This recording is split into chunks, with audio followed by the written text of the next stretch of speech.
Okay everyone, how's it going? It's me here again, and this time I'm going to be talking about the 1999 movie by Tim Burton called Sleepy Hollow.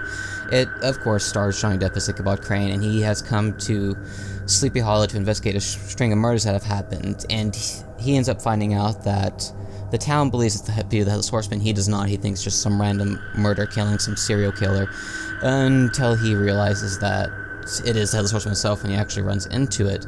And at first, he just gets pranked by some kids, but he eventually ends up seeing the Headless Horseman himself. And what he ends up finding out is that the Headless Horseman is only targeting select people, but he doesn't know why. He eventually ends up finding out that it's actually a witch who's doing it, who's controlling it, when he ends up coming across the Headless Horseman's grave at this giant, creepy tree. It's really weird. It's just this giant tree. It's just real creepy, real huge, and he ends up finding that there's a spot there where the Headless Horseman jumps out on his horse to go from hell to here and back and forth, vice versa. And he always comes back each night, kills like a person or two, and then leaves and goes back. He eventually finds out that the Headless Horseman can't go on holy ground, and this is something I thought was interesting. It's just that it's a Headless Horseman, and it's actually he's actually very intelligent, because he can't go on holy ground, so he ends up like making like a little spear, throws it into the church to kill the person he wants, and like drags him back out and takes his head.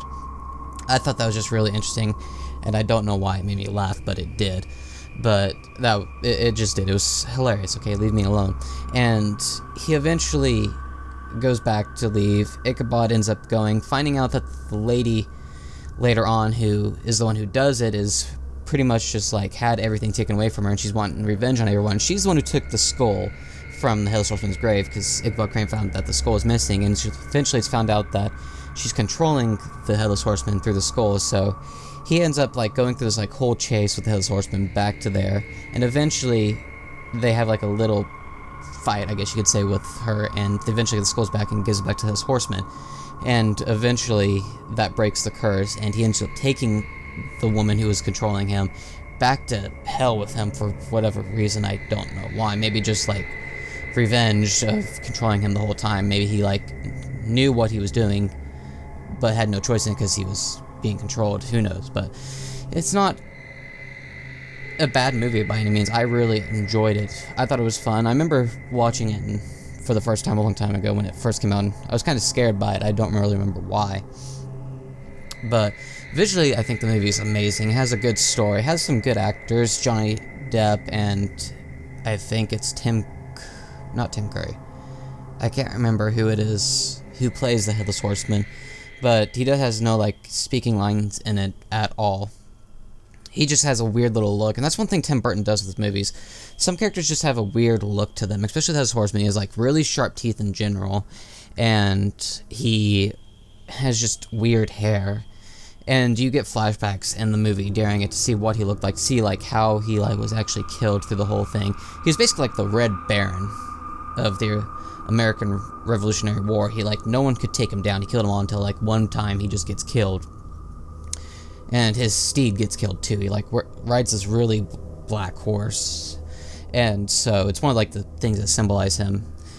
And so you kind of get a backstory between that, and you don't get to see his like face again until later when he puts his skull back on that magically reattaches. I don't know, I just found that kind of weird.